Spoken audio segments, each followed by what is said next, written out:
the remaining part of the chapter number 10. The chapter name is Motion and Measurement of Distance, Class 6, Subject Science NCERT. In the previous video of this chapter, we had seen different modes of transportation. What is the journey of this different mode of transportation and how the discovery was made of this different mode of transportation. How the early people were using these different modes, what are the different modes they were using, and nowadays what are the different modes of transport we are using. Then after we had seen that to choose this most suitable mode of transport, it is necessary to measure the distance between the two places or to know the width or length of any object. So now in this video we are going to study how to measure the correct length between the two places and how the early people were using the length or they were measuring the length and width with the other tools or what tools they were using and how they are measuring the length or the distance between the two places. So now let me start. This one we had seen already the different modes of transport which were used by the early people, and now what we are using. So study of transport we had seen. Then after we had seen how wide is this desk, how we can measure the length and width of any object. Here we had measured the length of desk with use of gilli and danda, and then after we had measured with the string also, and now some measurements are given to you how to correctly measure the length of width of any object or the distance between the two places. For that one activity is given here.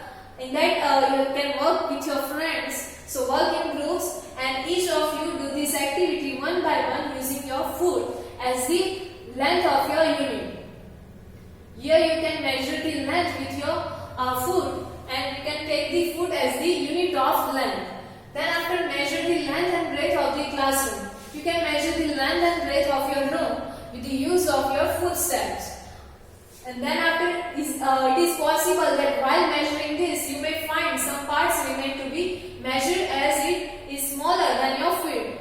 If you are finding the length of your room and your footstep length of your footstep is this right, then after completing it might be possible that you will get with the smaller length which is even smaller from your length of your foot. So how can you now measure the length of this portion?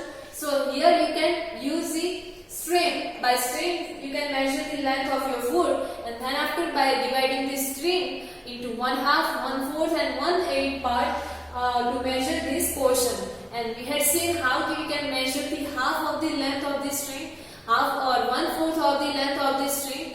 We had seen that by folding this string we can get the length that is half or divide by 4 or divide by 8.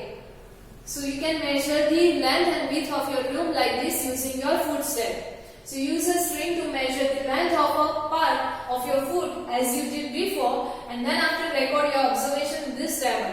After performing this activity you have to record your observation here, measuring length and breadth of the classroom. Here you have to measure the length of your room. Here in the first column you have to write the name of students. Then after next length of the classroom and width of the classroom. How many feet are there of the length of your room and width of the room. Now let me see one example. Here it is given to you. I just took the example. Here one student measured the length of the classroom. So it will be 25 feet and width will be 19.5 feet. He get the width of 19.5 feet. Sunil get the length of the classroom, that is 23.5 feet, and width is 18.5 feet. And Rashmi get the length of 24 feet and width is of 19 feet. Here you can see that this all are different from each other. That means for Anil it is also different, for rest of the two are also different. From this we can say that the size of the feet of everyone is different, so that's why here they got the different readings and the length and width of the classroom. So from this can we say that this method to measure the length and width of any object or any distance is not proper, as we are not getting the standard record or observation. So that's why now let me next see another method of measuring the length or width of any object. That is with the use of hand span. So for that here another activity is given to you, that is activity number 2. Work in a group and each of you use your hand span as a unit to measure the width of a table or a desk in the classroom. You can measure the width of the desk or width of the desk or a table with the help of your hand span, like this one. Here it is shown to you. Here you have to take your hand span as the unit of length and then measure the width of the table. Measuring the width of a table with a hand span. Like this you have to measure. Here the point where your last finger is there, from that another hand span you have to measure. Like that another third hand span. So that's like this you have to measure the width of the desk. Here also you may find that you need a string. Why? Because after some point the length or width of the desk, like this portion, will left with unmeasured, and this length or this portion is smaller than the length of your hand span. So how will you measure? So here again you can use this string, and with the use of string you can measure the length of this portion. So here also you require the string length equal to your hand span, and then after the fraction of the string length you make two measurement. You have to use this as the measurement and then record your observation in the next table, and then after you have to tell what you are observing from this table. Here in this table you have to record your observation. Who measured the width of the table? Here you have to write the name and number of hand span of the width of the desk. Let me see the example for that also. Here you can see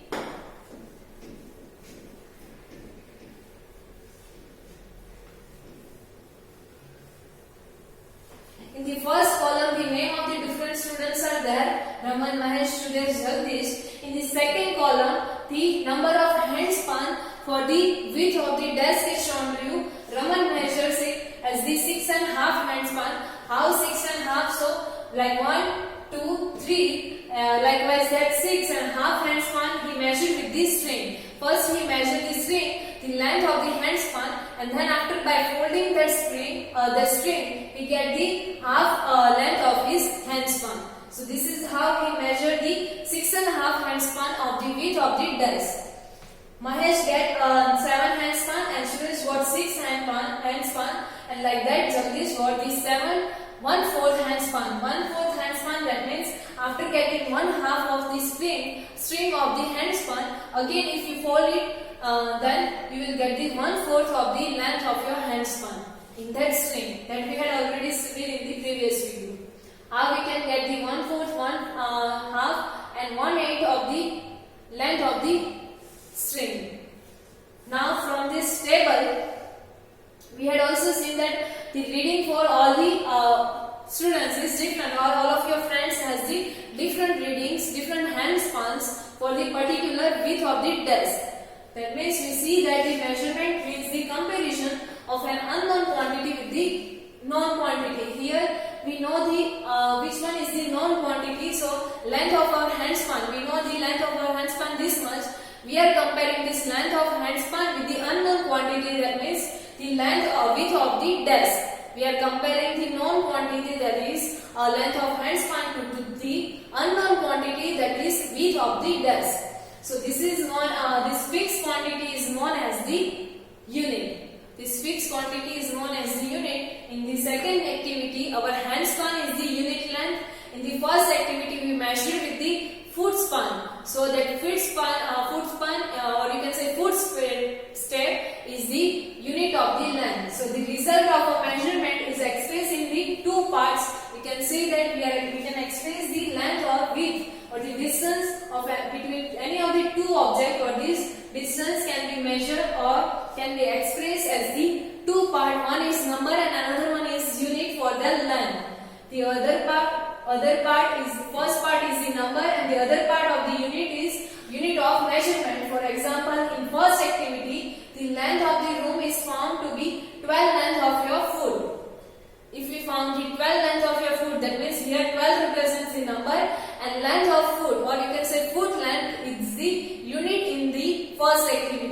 In the second activity, if we find the 6 handspan or 6 length handspan, then 6 is the number and handspan length is the unit for that particular activity.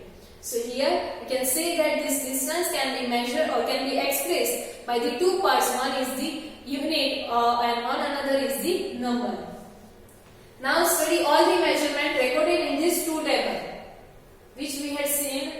In these two tables are all this measurement for the room using the everybody's foot equal. In the table also we have seen that everybody get the different answer or different observation for both of the case while measuring the length and width of the room and while measuring the width of the desk. Everyone get the different answer. So are everybody's measurement by handspan of the width of the table is equal? No. In both of the case the different, each and every person get the different length. So perhaps the result could be different as the length of your handspan and that of your friends may not be the same. This is why, because the length of the handspan of yours and your friends is different from each other. Same in the activity 1, the length of the footstep of yours and your friends is different from each other. So that's why we are getting different observation. And similarly, the length of the foot may be slightly different from all these students. So therefore, when you tell your measurement using handspan or unit length or length of the foot as a unit to others, they will not be able to understand how big the actual length is unless they know the length of your feet. So if we are saying the length of my classroom or my room is 12 feet span, so that cannot be easily understood by the another person until he or she did not know about the length of your feet. So this is why these methods are not proper, or this will not give you a correct measurement or one standard method. So for that, now what we can do, that we will see.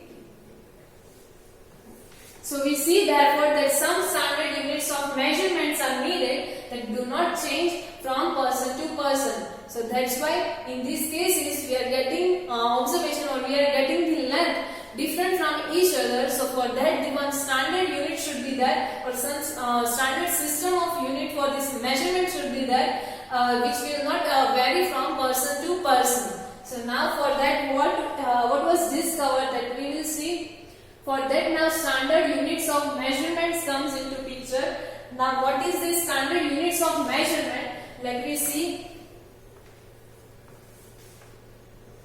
So in ancient times, the length of a foot and the width of a finger, that means this width of the finger and the distance of a foot step were commonly used as the different units of measurement.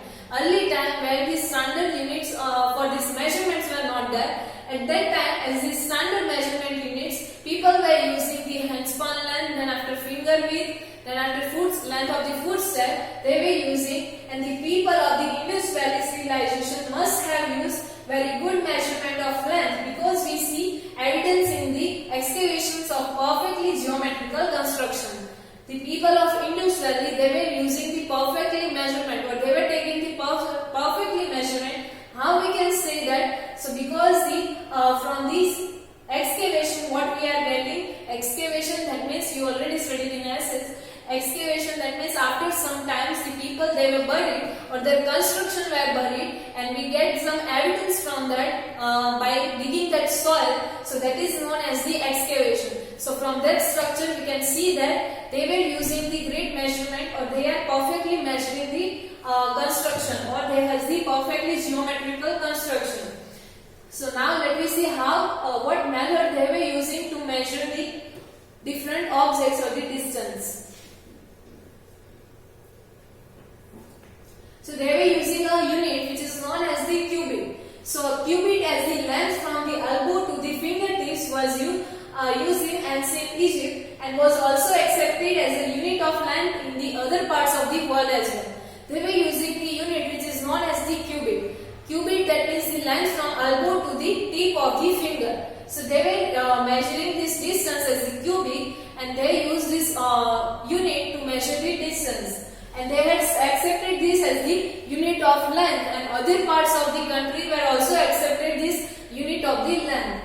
People other than that, people also use the foot as a unit of length in different parts of the world.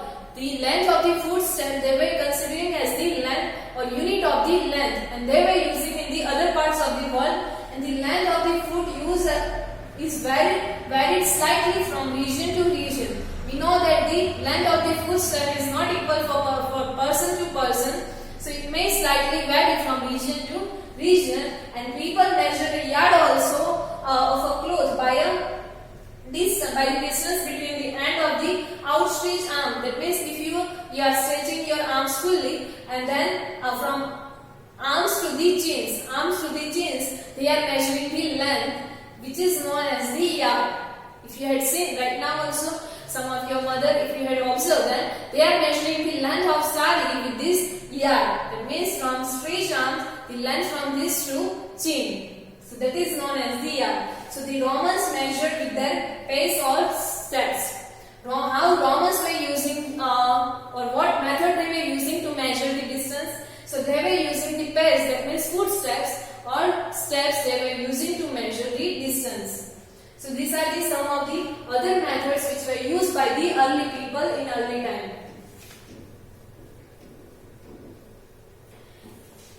Now in India, in ancient India, small length measurements used were an angular, or you can say finger, or a muthi, or you can say fist. They were using angul or muthi. In ancient India, they were using angul. That means the width of the finger, and muthi, that means fist, width of this fist. For the small measurement, they are using this too. And even today, we can see the flower sellers using their forearm as the unit of length for garland in many towns of India. And nowadays also you can see that the flower men, they are using the width of the arms for the measurement of the garlands. And many such body parts continues to be used as a unit of length when convenient. And nowadays also some people are using the body parts when it is convenient or when it is easy to measure any small or as compared to the large object or distance. So these are the methods which are used by the people. So however, everyone's body part could be slightly different in size. We know that we all are not same in this size. So it may be possible that size of the body parts is different. So this must be that it should has the confusion in the measurement. So there was confusion in the measurement. So in 1790, the French created a standard unit of measurement which is known as the metric system. In 1719, French created a standard unit for measurement which is known as the metric system.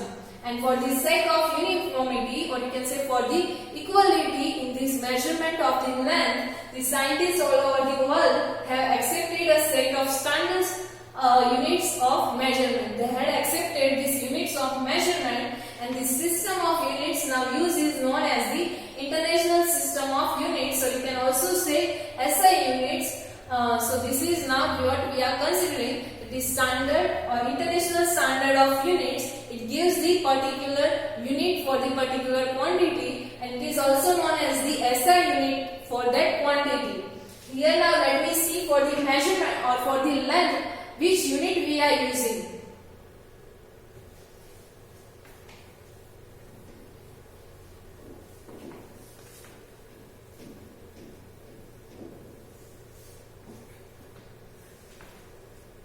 So that was International System of Unit, or you can say SI units. Now the SI unit of length is a meter.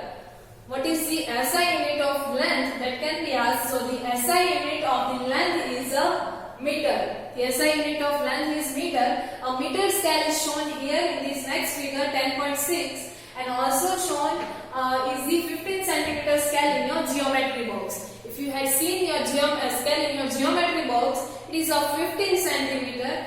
And the 1 meter scales are also there, which is shown here in the next figure.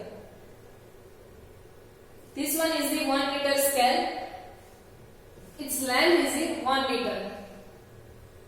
So now each meter is divided into 100 equal divisions. From this 1 meter scale, each division is divided into 100 equal divisions. It is known as the centimeter. So that means we can say that 1 meter is equal to 100 centimeter, because from this 1 meter we are dividing into 100 parts, 100 equal parts. So 1 meter is equal to 100 centimeter, and then after each centimeter has taken or is divided into 10 equal division. If in your geometry scale, you will see that you will find that between 1 and 2, 10 sections are there. 10 sections are there. That means this 1 centimeter is divided into the 10 division, 10 equal division. This one is the centimeter. What is the unit in your geometry box scale? That is centimeter. So between this 1 centimeter, it is divided into 10 equal parts, which is known as the millimeter, or it can be represented as the mm in small letters. So that means 1 centimeter is divided into 10 parts. So 1 centimeter is equal to 10 millimeters. So this is the unit conversion for measurement of the length. 1 meter is equal to 10 centimeter and 1 centimeter is equal to 10 millimeters. So for measuring large distance, meter is not convenient unit. We know that to measure the distance between Jammu and Kanyakumari, it is not possible to measure it in the meter, because 1 meter scale is it's around like this, 1 meter, 100 centimeter. So we define a larger unit of length. For that, to define the larger unit of length is required. So that larger unit is known as the kilometer, and it is denoted by the km in small letter, kilometer. So now what is the conversion for kilometer? So 1 kilometer, that means 1000 meters. If we are combining the 1 meter scale 1000 times, then it will turn into the 1 kilometer. That means 1 kilometer is equal to 1000 meter. So these are the sum of the units of the measurement for the length. The standard SI unit for measurement of the length, or SI unit of length, is meter, and these are the some unit conversion of the length, and this can be asked to you in your exam in the fill in the blanks also. So now we can repeat all our measurement activities using a standard scale and measure in SI units. Now we can measure the width of the desk in the meters using the meter scale also, and we can also measure the length and width of the room using the meter scale. That means in SI units.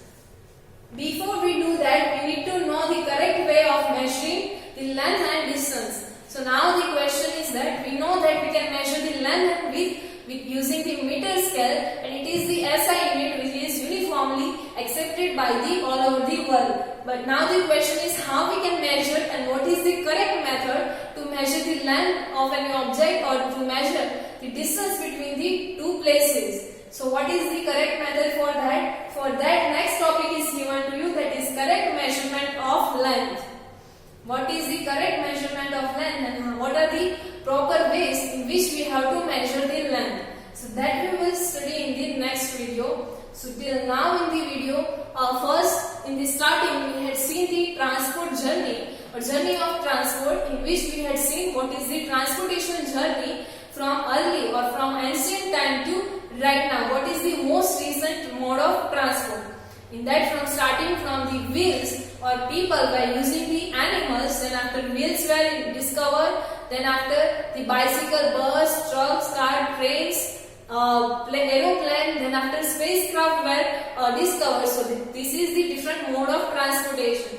Then after we had seen that what is the proper method, or what is the proper way for the suitable for particular mode destination. If we want to go from school to home, or home to school, then which mode of transport is most suitable? So for that we had seen that for that we require to measure the distance between the two places, or the measurement for the length and width of any object, to choose the most suitable mode of transport.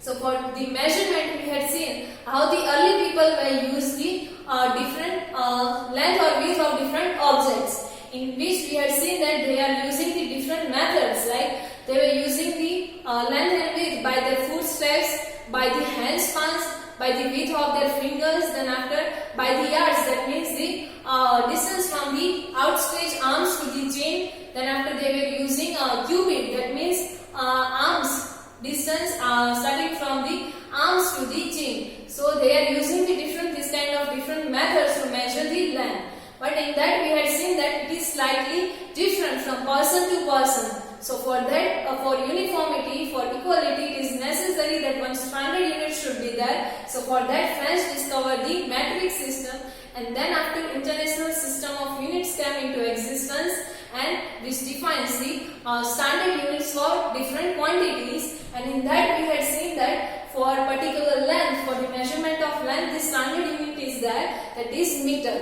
To measure the length of an object, meter is the SI unit or standard unit for the length. And then after we had seen the different conversion of meter, in that we had seen that 1 meter is equal to 100 centimeter, 1 centimeter is equal to 10 millimeter, and 1 kilometer is equal to 1000 meter. So these are the sum of the conversion of meter, and these all centimeter, millimeter, meter and kilometer are the units of length, but the standard SI unit of length is meter. Then after we had seen that we can measure